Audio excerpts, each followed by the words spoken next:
नमस्कार विद्यार्थी मित्रों, सुप्रभातम, गुड मॉर्निंग। संस्कृत ધોરણ 10। તો હવે આપણે થોડા આગળ જઈ રહ્યા છીએ।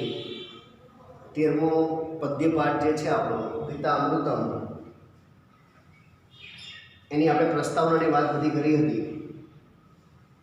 તેના 2 શ્લોક આપણે અગાઉ ભણી ચૂક્યા છીએ। બીજા અધ્યાયના 2 શ્લોકો આપણે ભણેલા છીએ। હવે થોડાક આપણે આગળ જઈએ છીએ, ત્રીજો શ્લોક ભણવા જઈ રહ્યા છીએ। થોડુંક આપણે રિવિઝન કરી દઈએ, થોડું વાત કરી દઈએ આપણે કે ગીતા અમૃતમ, ગીતાનો અમૃત, ષષ્ઠી તત્પુરુષ સમાસ। ક્યારેક આ પૂછાય સમાસમાં ગીતા અમૃતમ સમાસ ઓળખાવો, જેવી રીતે આપણે અગાઉ પણ ભણી ગયેલા છીએ એવી રીતે અહીંયા ગીતાનું અમૃત ષષ્ઠી તત્પુરુષ સમાસ છે। નોની નુના, જ્યાં વિભક્તિ પ્રત્યયમાં ગુજરાતી પ્રત્યય નોની નુના લાગતો હોય ત્યાં ષષ્ઠી તત્પુરુષ સમાસ થાય સંબંધ। તો ગીતાનું અમૃત લેખક છે મહર્ષિ કૃષ્ણ દેવ્યાપન વેદવ્યાસ, શોર્ટમાં બોલે તો વેદવ્યાસ। લીધેલન્સ તો મૂળ ગ્રંથ જે છે એ મહાભારત છે। મહાભારત 18 પર્વની અંદર વિભાજિત થયેલો છે, જેમાંનું એક છઠ્ઠું પર્વ જ્યાંથી યુદ્ધની શરૂઆત થાય છે, એ છઠ્ઠું પર્વ જે છે એ ભીષ્મ પર્વ એવા નામથી પ્રસિદ્ધ છે। ભીષ્મ પર્વ, અને એ ભીષ્મ પર્વની અંદર ભગવાન કૃષ્ણ અર્જુનની સમસ્યાનું જે સમાધાન કરે છે, એની જે મુશ્કેલીઓ છે મુશ્કેલીઓનું નિવારણ કરે છે।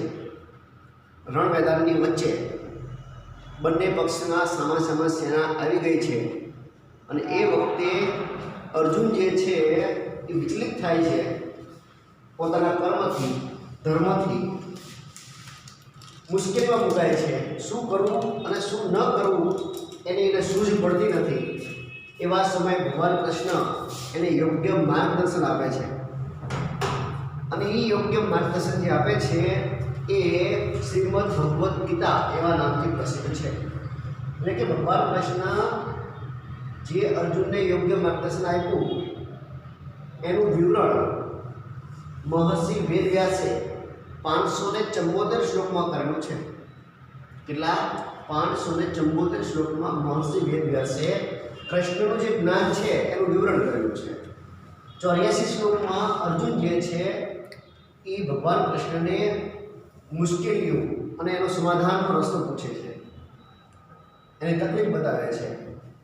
સંજય આ બંનેની જે વાત છે એ જ વાતને સંજય ધૃતરાષ્ટ્રની સમક્ષ રજૂ કરે છે 41 શ્લોકની અંદર। એટલે કે આ બંનેની વાતને શોર્ટમાં રજૂ કરે છે આની સામે। ધૃતરાષ્ટ્ર એક શ્લોકનો ઉપયોગ કરે છે। ધૃતરાષ્ટ્ર એક શ્લોક બોલે છે, ધર્મક્ષેત્રે કુરુક્ષેત્રે સમાવેતા યુત્સવ મામકઃ પાંડવાશ્ચેવ કિમ કુર્વત સંજય। હે સંજય, મારા અને પાંડુના પુત્રો ધર્મક્ષેત્રની અંદર યુદ્ધમાં ઊભા થયા છે અને બંને સામે સામે આવી ગયા છે, તો મારા દીકરાઓ શું કરી રહ્યા છે અને પાંડુના પુત્રો શું કરે છે એ મને સમજાય નહીં। અને પછી સંજય એમને સમજાવવાની શરૂઆત કરે છે। તો કુલ 700 શ્લોકની અંદર વિભાજિત થયેલો શ્રીમદ ભગવદ્ ગીતા નામનો ગ્રંથ વિશ્વ પ્રસિદ્ધ છે, કારણ કે એની અંદર ભગવાન કૃષ્ણએ મહાન ફિલોસોફી રજૂ કરેલી છે, જે બહુ જ ઊંચી ફિલોસોફી છે, જેની અંદર આત્મા શું છે એનું આખું વિવરણ કર્યું છે। ધર્મ શું છે, ધર્મ કોને કહેવાય એનું આખું વિવરણ કર્યું છે। ધર્મ વિશે એ ભીષ્મ પિતામહને સમજાવે છે। મહાભારતના યુદ્ધમાં ભીષ્મ પિતામહને ધર્મ વિશે સમજાવે છે કે હે ભીષ્મ પિતામહ, આખું જીવન તમે તમારું જે છે ને એ તમે વ્યર્થ કાઢી નાખ્યું।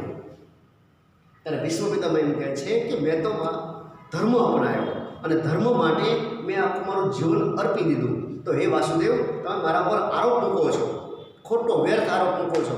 મેં તો મારું આખું જીવન ધર્મ માટે વ્યર્થ વાપરી દીધું, ન્યાય માટે। અને પછી ભગવાન કૃષ્ણને સમજાવે છે કે હે ભીષ્મ, તમે માત્ર એક પ્રતિજ્ઞાને વળગી રહેવા માટે, એક પ્રતિજ્ઞાને પકડી રાખવા માટે તમે ઘણા બધા અધર્મો તમારી નજર સામે તમે જોયા. તો શું તમે ધર્મ અપનાયો? ભરી સભાની વચ્ચે તમારી નજર સામે દ્રૌપદીનું વસ્ત્રહરણ થયું, એક સ્ત્રીનું અપહરણ થાય, વસ્ત્રો ખેંચાય ભરી સભાની વચ્ચે, શું તમે રોકી શક્યા? શું આ ધર્મ હતો? આવા ઘણા બધા પ્રશ્નો જે છે ને એ ભગવાન કૃષ્ણ સમજાવે છે, ભીષ્મ પિતામહને પણ સમજાવે છે. પણ એ આપણે ભગવદ્ ગીતાની પછી આવે છે, આગળ મહાભારતમાં આવે, આની અંદર આવતું નથી. અહીંયા તો માત્ર સંવાદ આચારનો જ છે, આચારની જ વાત આવે છે. તો ભગવાન કૃષ્ણની મહાન ફિલોસોફી એટલે શ્રીમદ ભગવદ્ ગીતા. ક્યારેક સમયની અનુકૂળતા હોય તો ચોક્કસ આ ભગવાન કૃષ્ણના જે ભગવદ્ ગીતા ગ્રંથ છે એને વાંચવો અને સમજવો. કારણ કે વાંચવા કરતાં વધારે સમજવો મહત્વનો છે. એક એક શ્લોક જે છે ને એનો એ રહસ્યથી ભરેલો છે અને બધાને લાવવું પડે છે, તમને અને મને બધાને. તો પહેલા શ્લોકમાં આપણે વાત કરી હતી આત્માની. રિવિઝન કરી દો. આ આત્મા જન્મતો નથી અથવા ક્યારેય મરતો નથી. આ આત્મા થઈને એટલે કે મૃત્યુ થઈને ફરી થશે એટલે કે ફરી જન્મ લેશે અથવા ફરી થવાનો છે એટલે કે નવેસરથી જન્મ ધારણ કરવાનો છે એવું પણ નથી. આ આત્મા અજન્મો, કાયમી, શાશ્વત અને પુરાણો છે. પુરાણો એટલે કેવો? પ્રાચીન, યુગો યુગોથી ચાલ્યો આવતો હોય એવું કોઈ હોય તો એ છે આત્મા. જે સતયુગમાં પણ હતો, સતયુગમાં પણ એની હાજરી હતી આત્માની, પછી દ્વાપર યુગમાં, પછી ત્રેતાયુગમાં અને પછી કલયુગમાં. દરેક યુગની અંદર પોતે હાજર છે અને એ હાજર રહી શકતો હોય તો એ છે આત્મા. તો અજન્મો, નિત્ય, શાશ્વત અને પ્રાચીન છે. શરીર હણાય છે, અન્ય માને શરીરે. શરીર હણાય છે, આત્મા હણાતો નથી. આવું ફિલોસોફીનું જ્ઞાન ભગવાન કૃષ્ણ અર્જુનને સમજાવે છે અને પછી એના ઉદાહરણ આપીને વિસ્તૃત માહિતી આપે છે. જેમ માણસ પોતાના વસ્ત્રો બદલાવે છે ને એમ આત્મા છે ને એ શરીર બદલાવે છે. જેમ નવો માણસ છે, કોઈ તહેવાર આવે, કોઈ પ્રસંગો હોય, નવા કપડાં ધારણ કરે, જૂના કપડાં છોડી દે છે, એમ આત્મા પણ નવું શરીર ધારણ કરે છે, જૂના શરીરનો ત્યાગ કરી દે છે.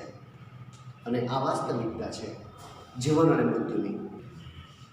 તો અહીંયા જીવન અને મૃત્યુની મહાન ફિલોસોફી ભગવાન કૃષ્ણ અર્જુનની સમક્ષ રજૂ કરે છે. બીજા શ્લોકની અંદર આપણે વાત કરીએ તો ત્યાં શું છે તો કે જન્મ અને મૃત્યુની વાસ્તવિકતા. મેં વાત કરી હતી કે શ્લોક પૂર્તિમાં આ શ્લોક મોસ્ટ આઈએમપી સ્વરૂપે પૂછાય છે. Most IMP. જાતસ્ય હિ ધ્રુવો મૃત્યુ ધ્રુવમ જન્મ મૃતસ્ય ચ તસ્માત પરિહાર્યેર્થે નતમ સૂચિતું મહર્ષિ. હે અર્જુન, જન્મેલાનું ખરેખર મૃત્યુ નક્કી જ છે. તું ગમે એટલા પ્રયત્ન કરે કોઈને રોકી શકવાનો નથી.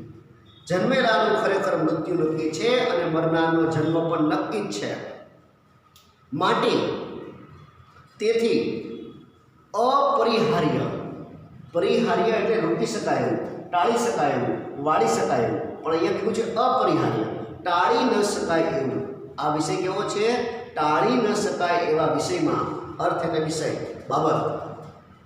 માટે ટાળી ન શકાય એવા વિષયમાં, રોકી ન શકાય એવા વિષયમાં હે અર્જુન તારે શોખ કરવો જોઈએ નહીં. વ્યર્થ છે, ખોટો શા માટે શોખ કરે છે? તું ભીષ્મ પિતામહના મૃત્યુનો શોખ કરે છે શા માટે? ભીષ્મ પિતામહને મરતા કોઈ રોકી શકવાનું નથી. તું હોય કે હું હોય, મૃત્યુને કોઈ રોકી શકતું નથી. તારું મૃત્યુને કોઈ રોકી નહીં શકે, મારા મૃત્યુને પણ કોઈ નહીં રોકી શકે. ભીષ્મ પિતા પણ મરવાના છે, તું પણ મરવાનો છે, હું પણ. જે ધરતી ઉપર જન્મ ધારણ કરે છે આ બધા જ વ્યક્તિ મૃત્યુ પામે છે. જે તારો વિષય નથી. શા માટે ખોટો વ્યર્થ કરે છે, ખોટી ચિંતા કરે છે? છોડી દે બધું. આ જે કર્મ તારું છે એ કર્મ કરતો જા બસ. તો બીજા શ્લોકની અંદર વાત કરી કે જન્મેલાનું ખરેખર મૃત્યુ નક્કી છે અને મરનારનો ખરેખર જન્મ પણ નક્કી છે, તેથી ટાળી ન શકાય એવા વિષયમાં તારે શોક કરવો જોઈએ નહીં. ઓકે, તો બીજા શ્લોકમાં આપણે વાત કરીએ. હવે શ્લોક નંબર 3. શ્લોક નંબર 3 જે છે એ બીજા અધ્યાયનો 47મો શ્લોક છે. જો અમુક વિદ્યાર્થીના પાઠ્યપુસ્તકમાં 39મો શ્લોક લખ્યો હશે, કોઈ પાસે 9 પાઠ્યપુસ્તક હશે તો 47 લખ્યો હશે. ખરેખર ભગવદ્ ગીતાની અંદર આ શ્લોક જે છે એ 47મો શ્લોક છે. કેટલામો? 47મો. અધ્યાય નંબર 2, એનું નામ છે સાંખ્ય યોગ. અર્થ વિસ્તારમાં આ શ્લોક મોસ્ટ આઈએમપી સ્વરૂપે પૂછાય.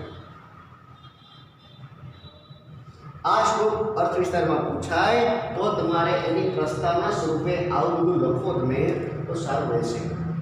આવું તમે જે વાત કરું છું ને પ્રસ્તાવનાની, મહર્ષિ વેદવ્યાસ, મહાભારત, છઠ્ઠું પર્વ, 20મો પર્વ, જેનો એક ભાગ શ્રીમદ ભગવદ્ ગીતા, ભગવાન અર્જુન, આ ભગવાન કૃષ્ણ અર્જુનને જે સંકટમાંથી જે બચાવવા માટેનો જે રસ્તો બતાવે છે, જ્ઞાન આપે છે, એ શ્રીમદ ભગવદ્ ગીતાનો જે પ્રસિદ્ધ છે, જેના 700 શ્લોક છે, જેના 18 અધ્યાય છે અને 18 અધ્યાયમાં બીજો અધ્યાય છે સાંખ્ય યોગ, જેની અંદર ભગવાન શ્રી કૃષ્ણ બીજા અધ્યાયના 47મા શ્લોકમાં ભગવાન કૃષ્ણ અર્જુનને કર્મ વિશે જ્ઞાન આપે છે, જે નીચે પ્રસ્તુત છે. એમ કરીને તમારે આનો અર્થ વિસ્તાર કરવાનો હોય, પછી આનું ભાષણ કરો આ શ્લોકનું, અને પછી એનું વિસ્તારથી આ પ્રસ્તાવના કરીને એનું વિસ્તારથી એનું વર્ણન, તો તમને અર્થ વિસ્તારની અંદર પૂરેપૂરા માર્ક જે છે ને મળે. તમારો એક પણ માર્ક કપાય નહીં. 3 માર્કનો અર્થ વિસ્તાર હોય.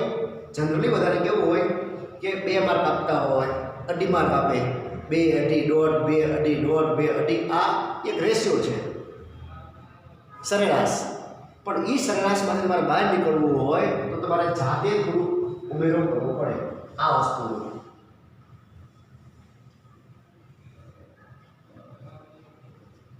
આનું પણ તમારે નામ લખવું પડે. આ બધું વર્ણન તમે થોડું જાતે કરો પ્રસ્તાવનાની અંદર. પ્રસ્તાવના લખીને એવું આવું સરસ મેનું વર્ણન કર્યું હોય અંદર, જોનાર વ્યક્તિને ખબર પડે કે ઓહો, આ વિદ્યાર્થી પાસે તો પૂરેપૂરી માહિતી છે. જે બધા વિદ્યાર્થીઓ નોલેજમાંથી લખે છે બેઠે બેઠું એક સરખું કોપી, એના કરતાં કંઈક ડિફરન્ટ છે એનામાં. આ વિદ્યાર્થીમાં કંઈક ડિફરન્ટ છે.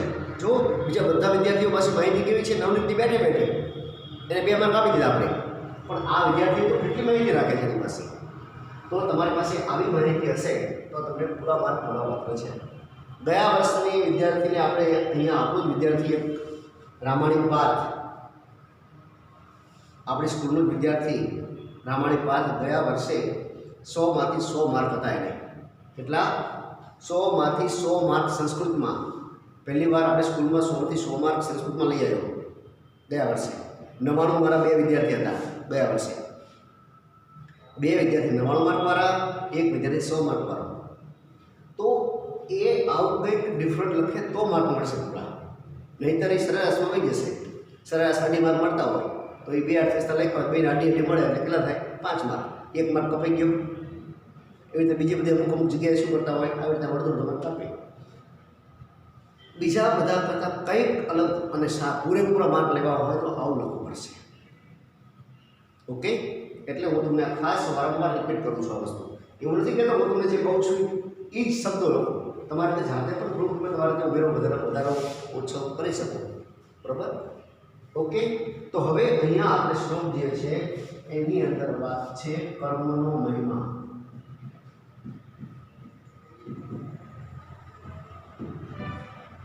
અર્થ વિસ્તારમાં મોસ્ટ આઈએમપી તરીકે આ શ્લોક પૂછાય છે, જેની અંદર વાત છે કર્મનો મહિમા. કર્મણેવાધિકારસ્તે મા ફલેષુ કદાચન મા કર્મ ફલ હેતુર્ભૂમ માતે સર્વોચ્ચો કર્મણિ. અર્જુનને કર્મ વિશે સમજાવે છે કે તું તારા કર્મથી ચલિત થઈશ નહીં. તારે તો માત્ર શું કરવાનું છે? તારા કર્મો પર ધ્યાન રાખવાનું છે. ફળની આશા ઈશ્વર પર છોડી દે, કોના ઉપર? પરમાત્મા પર છોડી દે, મારા ઉપર છોડી દે. કારણ કે કર્મ જ કરે છે ને, ફળ આપવું ક્યારે આપવું, કેવું આપવું એ આપણા હાથની વાત નથી, ઈશ્વરના હાથમાં છે. પણ તે કરેલું કર્મ છે ને ક્યારેય નિષ્ફળ જશે નહીં. ક્યારેક તો તને એનું ફળ મળશે જ, કારણ કે કરેલું ફોગટ જતું નથી. તમે ભગવદ્ ગીતાનો સાર સાંભળ્યો હોય તો એમાં આવે છે કે કર્યા વગર કંઈ મળતું નથી, કરેલું ફોગટ જતું નથી. કામ કરવાની શક્તિ તારામાં છે, કામ કરતો જા, હાથ મારતો જા, વિશ્વાસ ગુમાવીશ નહીં અને લઘુતા ગ્રંથિ બાંધીશ નહીં, મફતનું લઈશ નહીં. આટલું વસ્તુ મગજની અંદર તો ઉતારી દે. આ ભગવદ્ ગીતાનો સાર છે. કર્યા વગર કંઈ મળતું નથી, કરેલું ફોગટ જતું નથી. કામ કરવાની શક્તિ તારામાં છે જ. કામ કરતો જા, હાથ મારતો જા, વિશ્વાસ ગુમાવીશ નહીં ક્યારેય અને મફતનું લઈશ નહીં. આટલી વસ્તુ આપણે પણ જીવનમાં ઉતારવા જેવી છે કે આપણે સખત મહેનત કરતા હશું તો ચોક્કસ આપણને એનું ફળ મળશે. પણ ક્યારે મળશે? ઈશ્વરને આધીન છે. પણ આપણે ક્યારેય એવું ન વિચારવું જોઈએ કે મને યોગ્ય ફળ મળતું નથી, ચલો કામ કરવું જ નથી. ઘણા લોકો શું કરે છે? કામ કરતાં પહેલાં ફળની આશા રાખે છે. મને આમાં કેટલા મળશે, હું આ કામ કરીશ તો મને શું ફાયદો? પોતાનો ફાયદો પહેલાં ગોતે છે અને કામને પ્રાધાન્ય નથી આપતા, એ ફળને પ્રાધાન્ય આપે છે. જીવનમાં કોઈ દિવસ એ આગળ નહીં આવે. ભગવદ્ ગીતા એવું કહે છે કે જે માણસ માત્ર ફળને પ્રાધાન્ય આપે છે, કર્મને પ્રાધાન્ય નથી આપતો, એ જીવનમાં સુખી નહીં થાય. પ્રાધાન્ય આપો કોને? કર્મને. તમે કામ એવું કરો કે તમને ઈશ્વરને પણ ફળ આપવાની મજબૂરી થઈ જાય કે ના, આને આનું ફળ આપવું જ પડશે, કારણ કે એટલી મહેનત કરે છે આ વ્યક્તિ, અને એ મહેનત કરશે તો ઈશ્વર પણ હમું જોશે, ચોક્કસ તને ફળ મળશે. અહીંયા ભગવાન કૃષ્ણ અર્જુનને સમજાવે છે. શું કહે છે? આપણે વાત કરીએ અંદર, જો ઓલામાં એમણે કહ્યું કે સિદ્ધિ જઈને જઈ વરે જે પરસેવે નાય. ગુજરાતીમાં આવે છે ને, લખી શકો તમે આની અંદર. સિદ્ધિ જેને જઈ વરે જે પરસેવે નાય, પરસેવે રેબજેબ થાય ને એને સફળતા મળે છે. બેઠા બેઠા માત્ર ફળની આશા રહીને બેસી રહે એને કંઈ મળતું નથી. સફળતા જિંદગીની હસ્તરેખામાં નથી હોતી. આવું તમે સમજો ભાઈ. સફળતા જિંદગીની હસ્તરેખામાં નથી હોતી, ચણાયેલી ઇમારત એના નકશામાં નથી હોતી. ઇમારત રહીને એ માત્ર નકશાઓ બનાવવાથી ઇમારત ન બને, એના માટે કઠોર પરિશ્રમ કરવો પડે. એટલે તો કહેવાય છે પરિશ્રમ એ જ પારસમણી. શું કહેવાય છે? પરિશ્રમ એ જ પારસમણી. ઘણું બધું તમે કર્મ વિશે લખી શકો. ઉદ્યમેન સિદ્ધ્યંતિ કાર્યાણી ન કેવલ મનોરથે નહીં સુપ્તસ્ય સિંહસ્ય પ્રવિશંતિ મુખે મૃગા. જંગલો રાજા સિંહ હોય એ પણ બેઠા બેઠા વિચાર કરે કે મને શિકારીની મેળે મળી જશે, શિકારીની મેળે મારા મુખમાં આવશે, હું જંગલનો રાજા છું. તો એ રાજા પણ મૃત્યુ પામશે, ભીખો કંઈ મળશે નહીં. કારણ કે એને કર્મ છોડી દીધું. એટલે ઉદ્યમીની સિદ્ધ્યંતિ કાર્યની, ઉદ્યમથી જ કાર્ય સફળ થાય છે. ન કેવલ મનોરથે, માત્ર મનમાં ઈચ્છાઓ કરવાથી કાર્ય સફળ થતું નથી. નહીં સુપ્તસ્ય સિંહસ્ય પ્રવિશતે મુખે મૃગા. સૂતેલા સિંહના મુખમાં હરણાઓ એની મેળે આવીને પડતા નથી. એને પણ શિકારની પાછળ દોડવું પડે છે, ખૂબ મહેનત કરવી પડે છે, પરસેવો પાડવો પડે છે, ત્યારે શિકાર હાથમાં આવે. અને ઘણીવાર એવું બને ઘણી મહેનત કરીને શિકાર હાથમાં ન પણ આવે, પણ ટ્રાય વિલ બી સક્સેસ. એ સખત મહેનત કરતો જ રહેશે, શિકાર એના હાથમાં આવશે. કારણ કે એનામાં જેટલી શક્તિ છે ને એ બધી શક્તિ એ કામની પાછળ લગાડી દેશે. માણસે પણ પોતાની જેટલી તાકાત છે ને એ તાકાત કામની પાછળ લગાડવી જોઈએ, તો ચોક્કસ સફળતા મળશે. એને કોઈ રોકી શકશે નહીં. તો અહીંયા એ જ કહે છે કર્મણી એવ અધિકાર અસ્તે.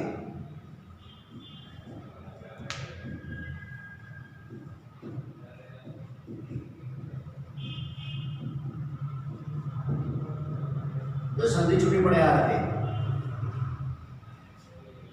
અહીંયા તમને દેખાય છે રસ્તે, એટલે ઘણા એમ થાય કે કર્મણી એવ રાધિકા અસ્તે. એટલે ઘણા એવું પણ ભાષણ કરતા હોય કે રાધિકા કદાચ રસ્તામાં ફળ વેચી રહી છે. કર્મણી એવ અધિકાર અસ્તે માં ફળેશું કદાચન. કદાચ રાધિકા રસ્તામાં ફળ વેચી રહી છે, આવું કરે.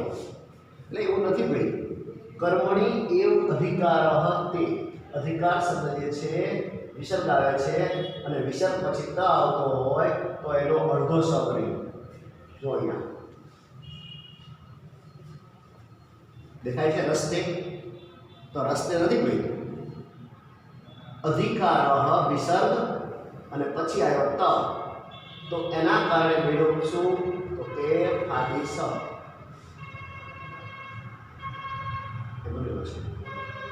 કર્મણી એવ અધિકાર હતે, કર્મ કરવામાં જ તારો અધિકાર છે.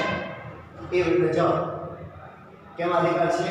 કર્મ કરવામાં જ તારો અધિકાર છે, ફળમાં ક્યારેય નહીં. જો મા શબ્દ છે ને એનો અર્થ થાય નહીં, ના. અને મામ શબ્દ હોય ને એના માટે તમે અનુસ્વાર મૂકો તો એનો અર્થ થાય મને. યાદ રાખજો, અનુસ્વાર મૂકો તો મને થઈ જાય, મામ મને. અને મા શબ્દ નહીં, માતા માટે વપરાય અંબા. અંબા એટલે માં થાય, બરોબર. પણ અહીંયા આ મા શબ્દ થયો એનો અર્થ શું કરવાનો છે આપણે? નહીં, ના. કર્મ કરવામાં જ તારો અધિકાર છે, ફળમાં ક્યારેય નહીં. ફળમાં ક્યારેય નથી. આપણે ફળમાં આપણો અધિકાર જમાવીએ છીએ, બરોબર. કામ કરવાની વાત દૂર રહે, પહેલાં આપણે ફળ જોઈએ છે. ફળમાં આપણો અધિકાર નથી, ઈશ્વરને આધીન છે. ગમે એટલી મહેનત કરતા હોય પણ ઈશ્વરને મંજૂર હોય કે આ વ્યક્તિ મહેનત કરે છે ને આને ખરેખર હવે આને ફળ આપવું જોઈએ ત્યારે આપણે એનું ફળ મળે, પણ એ આપણા હાથમાં નથી. મા કર્મફળ હેતુર્ભુઃ, કર્મફળની હેતુ એટલે ઈચ્છા, કર્મફળની ઈચ્છા વાળો. ભૂ એટલે થઈશ, ભૂ એટલે થઈશ અને મા એટલે નહીં. કર્મફળની ઈચ્છા વાળો થઈશ નહીં, કે મને ફળ મળે તો જ હું કર્મ કરું, આવી ઈચ્છા વાળો થઈશ નહીં. ફળ મળે કે ન મળે, કામ કરે. માં કર્મફળ હેતુર્ભુઃ, અહીંયા શબ્દ છૂટો પડે, હેતુઃ વત્તા ભૂ. આ વિસર્ગ જે છે એના પછી હ આવ્યો એટલે અહીંયા બની ગયો રેફ. ઓકે, આ વિસર્ગ સંધિના નિયમ છે એ આપણે જોઈશું પછી. કર્મફળની, કર્મફળ દેખાય છે, કર્મફળ. કર્મફળની હેતુ એટલે ઈચ્છા વાળો. માં ભૂ, ભૂ એટલે થઈશ પણ માં એટલે નહીં. કર્મફળની ઈચ્છા વાળો થઈશ નહીં. ફળ મળે કે ન મળે, કામ કરે. માતે સંવત્સર કર્મણી,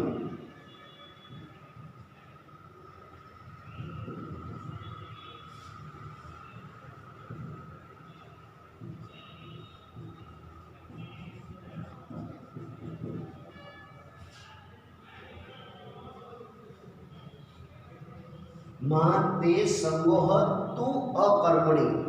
અકર્મણી તો અહીંયા અચૂક પડે છે.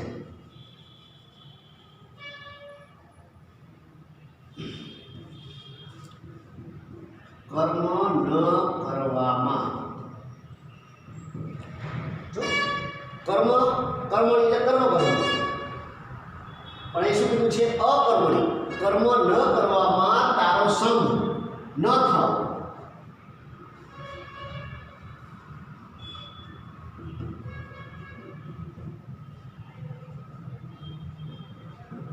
આપણો સંગ એવા લોકો યાર ન થઈ જવો જોઈએ કે મને ફળ મળતું નથી તો ચલો આપણે કામ કરવાનું માંડી વાળીએ, કામ જ નથી કરવું. ફળ ન મળે તો કામ કરવાનું મતલબ શું? મૂકી દો કામ. ફળ મળે કે ન મળે, ઘરે બેસી રહેવું, એમ નામ આળસ કરીને સૂઈ રહેવું, એના કરતાં કામ કરવું શું ખોટું? જે મળે, અને કદાચ ન મળે તો કંઈ વાંધો નહીં. કોકને મદદ કરી હતી આપણે એવું સમજશું, કોકને આપણે હેલ્પ કરી હતી ફ્રી ઓફમાં, કંઈ વાંધો નહીં, શું એમાં ખોટું છે? આળસ કરીને સૂઈ રહેવું ઘરે, એના કરતાં કોકને ટેકો દેવી કામમાં, પરોપકાર કરીએ, સારી વસ્તુ છે. ઈશ્વરની ઈચ્છા હશે તો ફળ આપશે, ન આપે તો કંઈ નહીં. આવી રીતે કામ કરો. પણ ઘણા લોકો શું કરે છે, ફળ ન મળે એટલે કર્મ ન કરવાના લોકો હોય એના સંગમાં જોડાઈ જાય. જે લોકો કામ નથી કરતા એની ભેગા જોડાઈ જાય. તો અહીંયા એવું કહે છે કે કર્મ ન કરવામાં તારો સંગ ન થાવ. તું એવો ન બની જઈશ કે કામ કરવાનું છોડી દે. ઓકે, ભગવદ્ ગીતા કહે છે કર્યા વગર કંઈ મળતું નથી અને કરેલું ફોગટ જતું નથી. તો તે જે કર્યું છે એ ફોગટ જવાનું નથી. શા માટે કામ છોડે છે? કામ ન છોડીશ, કામ કન્ટિન્યુ રાખ, મહેનત કરતો જ જા. ફરી વાર બોલીશું, ધ્યાન રાખજો. અહીંયા કર્મણી એવ અધિકાર તે, કર્મ કરવામાં જ તારો અધિકાર છે, ફળમાં ક્યારેય નથી. કર્મ ફળની ઈચ્છા વાળો, હેતુ એટલે ઈચ્છા, કર્મ ફળની ઈચ્છા વાળો માં ભૂ થઈશ નહીં. કર્મ ન કરવામાં, શેમાં? કર્મ ન કરવામાં તું એટલે કે તારો સંગ, જોડાણ, તારો સંગ ન થાવ. માં એટલે નહીં. એવા લોકોની સાથે તારો સંગ ન થઈ જાય કે જે કર્મ કરતા જ નથી. એવા લોકોમાં તારો સંગ થઈ જવો જોઈએ નહીં. તારે તો માત્ર કર્મ ચાલુ રાખવાનું છે. कहते हैं गुजराती में है, तू खुद को कर बुलंद इतना, हर तकदीर से पहले खुदा बंदे से पूछे आखिर तेरी रजा क्या है. तो એટલું કામ કર, એટલી મહેનત કર કે ઈશ્વર પણ તારો લેખ લખતા હોય ને. તું ખુદ કો કર બુલંદ ઇતના, હર તકદીર से पहले, તકદીર લખતા હોય ઈશ્વર પરમાત્મા, તકદીર લખતા હોય અને એ પહેલાં તારે પૂછે બોલ બંદે તારી ઈચ્છા શું છે, તારી મંજૂરી શું છે, એ તને મળશે. ઈશ્વર પણ મજબૂર થઈ જાય છે તમારી મહેનતથી, કર્મથી. એવું કર્મ કરો, એવું કહે છે. કર્મ કરવામાં જ તારો અધિકાર છે, ફળમાં ક્યારેય નથી. કર્મ ફળની ઈચ્છાવાળો, હેતુ એટલે ઈચ્છાવાળો થઈશ નહીં. કર્મ ન કરવામાં તારો સંગ ન થાવ. Okay, complete. આવશ્યક શ્લોકા અર્થ વિસ્તારમાં આ શ્લોક પૂછાય છે. બોલું ફરી વાર, એક વાર. કર્મ કરવામાં જ તારો અધિકાર છે, ફળમાં ક્યારેય નહીં. કર્મ ફળની ઈચ્છાવાળો થઈશ નહીં. કર્મ ન કરવામાં તારો સંગ ન થાવ. ઓકે, अर्थ विस्तार में पूछाय है. श्लोक नंबर 47 છે, अध्याय नंबर 2 છે, सांख्य योग નો श्लोक છે આ, જેમાં ભગવાन કૃષ્ણ અર્જુનને કર્મ વિશે જ્ઞાન આપી રહ્યા છે. ઓકે, કર્મ વિશે સમજાવે છે. તો અહીંયા આપણે આપણો શ્લોક પૂરો કરીએ છીએ. શ્લોક નંબર આના પછીનો જે છે એ જોઈ લઈએ એટલે આપણા 4 શ્લોક પૂરા થશે. શ્લોકમાં બહુ વાર લાગે છે પણ સમજવા જરૂરી છે, કારણ કે આ ભગવદ્ ગીતાના શ્લોક છે ભાઈ.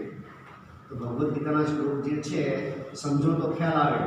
અમથા તમે ભગવદ્ ગીતા નહીં ભણો, પરંતુ આપણે પાઠ્યપુસ્તકમાં અભ્યાસમાં છે એ બાને આપણને આ 7-8 શ્લોક જે છે, 7 શ્લોક એનો ભણવાનો આપણને મોકો મળ્યો છે, ભગવદ્ ગીતા ભણવાનો. તો સારી વસ્તુ છે, બહુ સારી વસ્તુ છે. ઓકે, એના પછીનો શ્લોક જોઈએ આપણે, શ્રદ્ધાવાન.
શ્લોક નંબર 4 4.45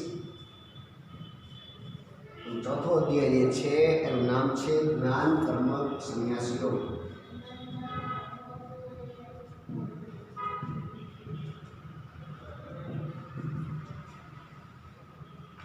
નામ યાદ રાખવું જરૂરી છે. એવું લાગે તો પાઠ્યપુસ્તકમાં બાજુમાં તમે લખી લીધો શ્લોકમાં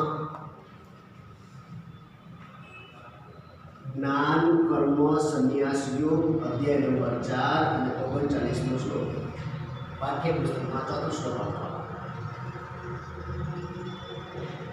શું કહે છે શ્લોક? આપણે વાત કરીએ. બે પ્રકારના મનુષ્યો હોય, એક શ્રદ્ધાળુ, એવો હોય છે શ્રદ્ધાળુ, અને બીજો હોય છે સંયતેન્દ્રિય.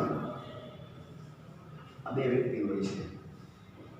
શ્રદ્ધાવાન એટલે એવો વ્યક્તિ કે જેને કંઈ પણ પ્રાપ્ત કરવા માટેની શ્રદ્ધા હોય, વિશ્વાસ હોય, આસ્થા હોય કે હું આ પ્રાપ્ત કરી શકીશ, માત્ર શ્રદ્ધા હોય એને. બીજો વ્યક્તિ છે સંયતેન્દ્રિય, જે પોતાની ઇન્દ્રિયો પર જેણે ઇન્દ્રિયો પર કાબુ પ્રાપ્ત કરેલો છે.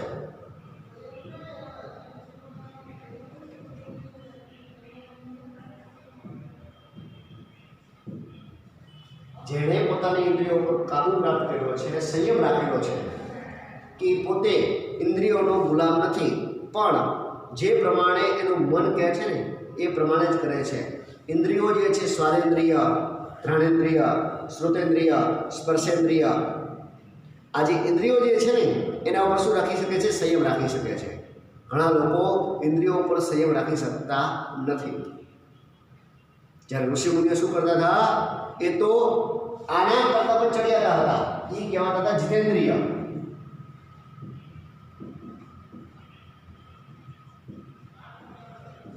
એ ઇન્દ્રિયો પર શું રાખી શકતા? વિજય મેળવી શકતા. જીત ઇન્દ્રિય એટલે જીતેન્દ્રિય કહેવાય.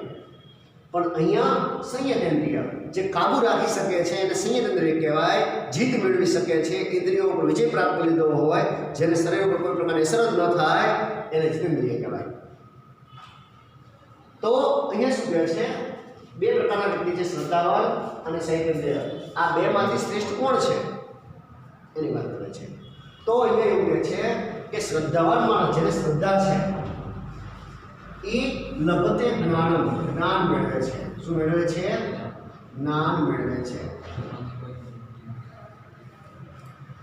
શ્રદ્ધાવાન માણસ જ્ઞાન મેળવે છે, એટલે કે જ્ઞાન પ્રાપ્તિ માટે શ્રદ્ધા હોવી જરૂરી છે. હું કંઈક પ્રાપ્ત કરી શકું એના માટે મને આસ્થા હોવી જોઈએ, મને શ્રદ્ધા હોવી જોઈએ કે હા, મારામાં આ ક્ષમતા છે કે હું આ પ્રાપ્ત કરી શકું છું. મને વિશ્વાસ છે કે હું આ કરી શકું છું. તો એ મહત્વની વસ્તુ છે, શ્રદ્ધા હોવી, આસ્થા હોવી. તો શ્રદ્ધાવાન માણસ શું મેળવે છે? જ્ઞાન મેળવે છે. તત્પર, તેના પછી બીજો, પર એટલે અન્ય. તત્પર, તેના પછી અન્ય, જે બીજો જે છે એ છે કોણ? સંયતેન્દ્રિય. આના કરતાં શ્રેષ્ઠ. અને એના કરતાં શ્રેષ્ઠ કોણ? આ. પણ આ તો બધા બની શકતા નથી ભાઈ. આ તો જે ઋષિમુનિઓ જે છે, ભગવાન શંકર જે છે, આજ્ઞેન્દ્રિય હતા. ઓકે, એટલે આપણે અહીંયા પૂરું કરી દઈએ. શ્રદ્ધાવાન માણસ જ્ઞાન મેળવે છે, તે પછી બીજો સંયતેન્દ્રિય. એ શું મેળવે છે? તો કે જ્ઞાન મેળવીને, જ્ઞાનમ લબ્ધવા. સંયતેન્દ્રિયનો ને એ તો જ્ઞાન તો મેળવે જ છે. આ જે વ્યક્તિ પ્રાપ્ત કરે છે જ્ઞાન, એ સંયતેન્દ્રિયનો જ્ઞાન તો મેળવે જ છે, પણ જ્ઞાન મેળવીને એટલું પ્રાપ્ત કરીને પછી આગળનું એક સ્ટેપ જે છે એ પણ પ્રાપ્ત કરી શકે છે. આ વ્યક્તિ જે શ્રદ્ધાવાન વ્યક્તિ એ માત્ર જ્ઞાન મેળવી શકે, અહીંયા પૃષ્ઠમાં આવી જાય. જ્યારે આ વ્યક્તિ છે ને એના પછી બીજો શ્રેષ્ઠ જે છે એ તો જ્ઞાન તો મેળવે જ છે, પણ અહીંયા ફૂલ સ્ટોપ નથી આવતો.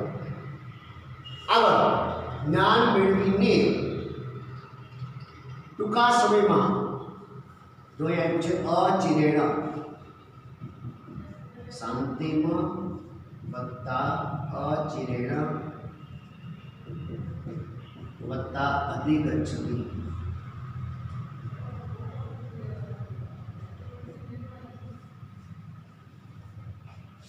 તે પછી બીજો સંવેદેન્દ્રિય જ્ઞાન મેળવીને ટૂંકા સમયમાં